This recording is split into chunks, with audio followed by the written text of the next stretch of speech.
So what Simon and I thought that might be useful for us in this time is to pick a few topics that might be helpful for those people that are new, or maybe those great review for those people who are quite familiar. So we thought we would talk about what is divine love as one topic, the difference between soul development versus spiritual development as another topic, and then the benefits of adding the receiving of divine love into any practice that you may already have, because it is a practice that is uniquely for the soul. It is very special and unique in that way. Then we'll give some time for question and answer. If we need, maybe be a little bit of a bathroom break, because then we're going to be going into the prayer. So I just want to make sure that everybody's comfortable enough to sit there. So let's just talk a little bit about what is divine love mediumship. And Simon will do an introduction to the prayer, and we can do a debrief and closing after. So it was me that appointed myself to share with you what is divine love. So as I'm looking, I'm thinking, that was biting off a bit of a big one there, because, it is a simple energy. It is a simple love, but sometimes sharing it in choosing those words that will translate well to other people can be a bit of a challenge. But divine love is a unique love. So we could say we're all familiar with the love that we have for family members, brother, sister, mom, dad, that we have for friends, that we have for spouse or partner, these loves. We could also have a love for our Creator in whatever way you see that. So for me, my language is God or Creator, but please interject what is important to you, what resonates well for you. So our own love and affection in that way. But there is a unique love that our Creator has for us. And that is what we have been terming as the divine love, or the divine essence. So it is the highest gift, actually, that is available in all the universe. So we all have our spiritual gifts within us, and we want to have those awakened, and we have talents and these kind of things, and we like to develop those. But this gift of the divine love is free for everyone. And what it does when we yearn and long from our soul, so those real heartfelt places within us, that deep essence in us, when we yearn and long to open and receive this essence from the Creator, it is an energy that comes into the soul. And, in our life, we have many experiences that we create this armoring around us, and we have this sort of protected shield, because we've learned through our life's experiences, we've been wounded. So we've learned to have this shield. And, sometimes this shielding is, it also encapsulates the light of our soul, that natural image that we're all created in, from having a place of expression. So we all have conditions upon our soul, meaning those things those wounds, those hurts that have caused us to protect ourselves. We all have those. But there is always this slight crack, this little opening, that it was designed in that way so that when it comes for the time, whether that be here on earth or in spirit, that we learn about the divine love and we connect with a desire in our soul to long for that. This little crack that could be there, could be open quite a bit for some people, finds a way in. And as it finds a way in through this inflowing, it finds a lodgement upon our soul, and it finds a little place, a cozy place to then reside and live and exist and vibrate its frequency. So with each true soulful longing and desiring for this divine love, a drop comes in, a drop comes in, a drop comes in. And what eventually begins to happen is the opening begins to expand. This essence of the love begins to shift things, reverberate things, vibrate its frequency upon our own natural frequency of those conditions. And as it does, it can then begin to lift up and off those conditions that have been preventing the soul from its expression in its true nature. So as these awarenesses come up, these conditions come up, they're off of us, and then there's a great healing that happens within us, all by the workings of this love. So it's the love that is working upon our soul. Our effort is to open and to receive and to continue to return. That's our work. And the love does everything else. So as this transformation, because what it's doing, it's transforming the soul that we are created in, the image of God. This love, because it's the direct substance and the essence of the Creator, begins to transform our soul into the essence and the substance of the Creator. So what does that mean? Well, this is where I was saying earlier how I feel more in my skin than I ever have before. So my true nature is being blessed by this love, and I'm beginning to discover who it is that was under all those conditions. And this expression then is, my soul is feeling compelled to share the wisdom and the truth that comes in by the gift of this divine love. So I would say it's why I'm here, feeling like, okay, we can share a little bit, right? There's been enough of the work done on my soul where I really feel passionate and compelled, hopefully in a genuine way, to share with others what is divine love. So, it's a continuous journey, and it is something that allows us in our soul to commune with the soul of the Creator, the soul of God, because it is in that way that the design has been made. This is how we commune. This is how God will speak to us and through us.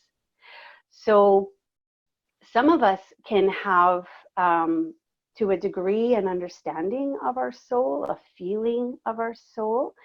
For some, that may be a little bit more challenging, but this love, as it comes in it magnifies that. It really does help to foster a deeper awakening of who we are as a soul, and enables us to be able to walk from that space over the awareness of our mind that we are all very much trained to live from in our material world, because it is very material based and our mind is of the material. Where we can get sort of hooked up is the design of the mind is to serve the soul. It is not the other way around. So what happens, there's a disharmony. And as this love can begin to make its mark, there can be struggle between mind and soul, these two prominent places within us. We can doubt guidance that maybe we receive from the soul. The mind is very good at wanting to stay in the driver's seat. So this is part of the blessing of having divine love come into the soul, is that then as it begins to awaken and its transformation happens, this wisdom and these truths that are imbued by the essence of the Creator, by this love. So it's filled with knowledge, not knowledge that you would need to obtain from books, did get a degree on in university, this kind of thing. It's knowledge that is given through the divine love and these truths. So as this knowledge and these truths build and accumulate within you, it's like a bubbling up that comes into our conscious awareness. So then we have an easier time in coming to a connection between the mind and the soul. But it's all a process, step by step by step. Nobody gets to, pass through a particular way of transformation of their soul, because then you don't have your experience, your relatable experience on how this love then is awakening you. So Beth's awakening to Bill's awakening to Joe's to Brooke's, to Kevin's to mine is unique. And this is the great blessing, because we are here to celebrate our uniqueness. And what this love will do is help you to honor who you truly are as a soul. So then you have this ability, what is beginning to take form and shape is you then have with greater ease. It's not a mindful thing like, oh, I should be kind to this person or I should recognize this person. Soul has so much love within it that you see through the eyes of the soul, you hear through the eyes of the soul, and you then walk with a genuine desire to help others to come to the great blessing of recognizing who they are by sharing this practice. I mean, it's God, of course, and the love of God that's doing the work. But so there's so much that we could say, and each of us, if we were to share it, would have it their unique way of sharing it, and every way of sharing it is really, really valuable. But we're here just to plant some seeds, and or to maybe grow in our seedlings and this kind of thing. But I think, unless Simon, you have something that you would feel to add, yes, indeed.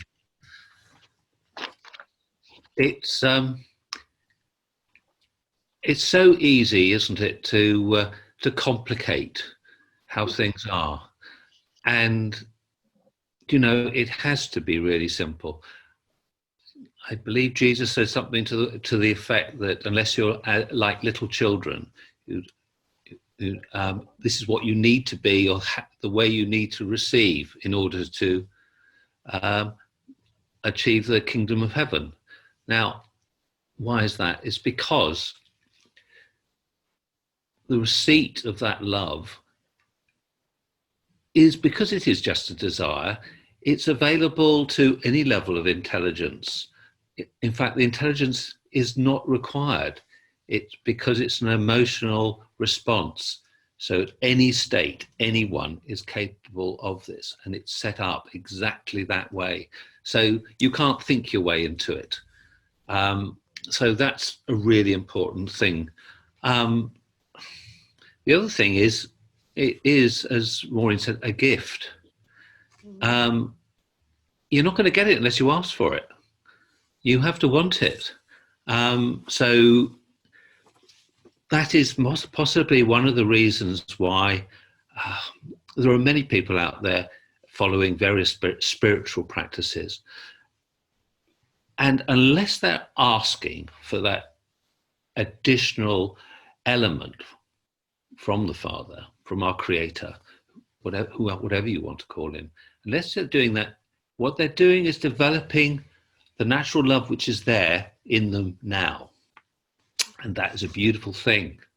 But it only goes so far. It goes up to a point, and at that point, you've reached the capacity that you're given.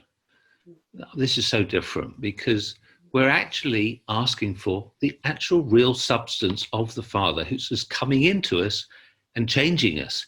We become part of him. And it is or her, whatever. I don't think souls had real sex in that way. Well, maybe they do, but not in that sense. But you throw me now, Maureen. I'm sorry, Simon. I'm sorry. But it is, the funny thing is, it's such a little known thing. It's so simple, and yet it's the fast route to God. And we can only experience God soul to soul.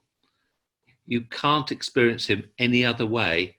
And you have to have enough of him in you in order to be able to, for your soul to be able to approach and understand him. It's just so far beyond our potential experience. And how lucky are we? That opportunity is there, that gift. And that is the path of the soul. Yeah. Inviting it in and growing it with him inside. Beautiful. Thank you for adding that. And yes, regardless what is our path, we are all soul, right? So there's just the uniqueness that sort of sets receiving this love apart from other paths. And so the topic that Simon is going to share on is, what is this difference between, and you touched a little bit of it already, Simon, but just very briefly, the difference between soul development versus spiritual development. So please share with us your understanding of that. Yes, as I was saying before, we come into this earth with a soul, which is in the image of God, and with a potential. And as we've been told that up until the coming of Jesus, who eventually took on the Christ mantle, we've been told, heralded the coming of this great opportunity to receive God's actual love. So for all this time, up to then, which is an incredibly long time, people have only had the opportunity to develop their spirit, the spiritual development. And that's quite a hard task, believe you me. I mean, good acts, good thoughts, all of that, getting rid of bad habits, things which one's been taught incorrectly, clearing oneself out of all sorts of things. This is all marvelous spiritual development. This the great difference with this, with the soul development, is you, that all comes automatically almost. Yes, doing it is going to speed things up, but having God inside you, it takes away all those things which are such a fight to change and to get rid of.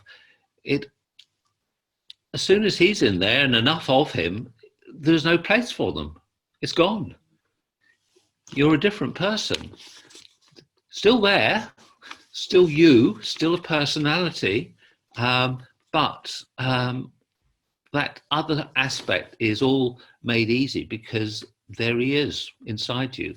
And by asking and asking and asking for it, it grows and grows and grows until at some point there's enough of that, of God in you, for you to join the angels. I mean, that's what the aim is, isn't it? To become an angel. Mhm. Mhm.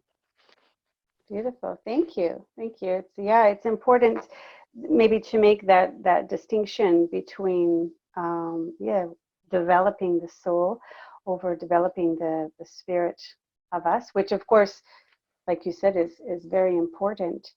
One thing that I'll share, would just talking about the benefits of um, adding this practice, this prayer, and receiving it in sort of a meditative state, alongside anything that we are currently doing or that we are attracted to, has great benefit. And for myself, I am one of those people.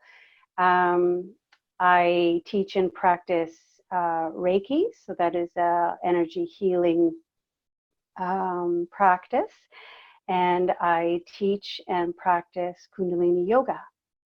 So both of these, for me, work alongside my prayer practice of awakening my soul. Because for me, my yoga practice helps me to maintain the energy flows that are within my body. And also through the meditations that are through there, sometimes we're using mantra meditation, and sometimes it's more of a breath work with the mudra. But those, for me, really help to keep my thoughts elevated, to cleanse my mind daily, to allow those patterns and thoughts that have been in my subconscious mind for a very long time, deep back in there, a place of cleansing. They come up eventually and they're out. So one may say, well, can't the divine love do that upon your thoughts? And I would say, yes, of course it can. But I would never encourage somebody who is already receiving a benefit of a particular practice to drop it and only go with this prayer practice of divine love. Because in my awareness of and my experience of receiving the divine love, because it's drop by drop by drop by drop, it's a slow process. So it's kind of now where I'm at with this greater awakening of the soul, that I can see more clearly and experience more clearly the effects that it's having to keep my thoughts high.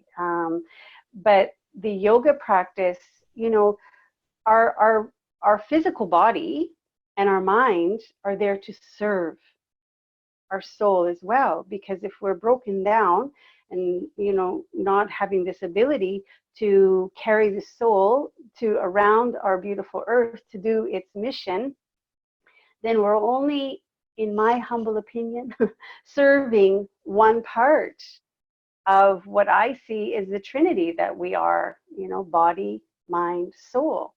So for me, within these practices, it helps to nurture all the aspects of who I am.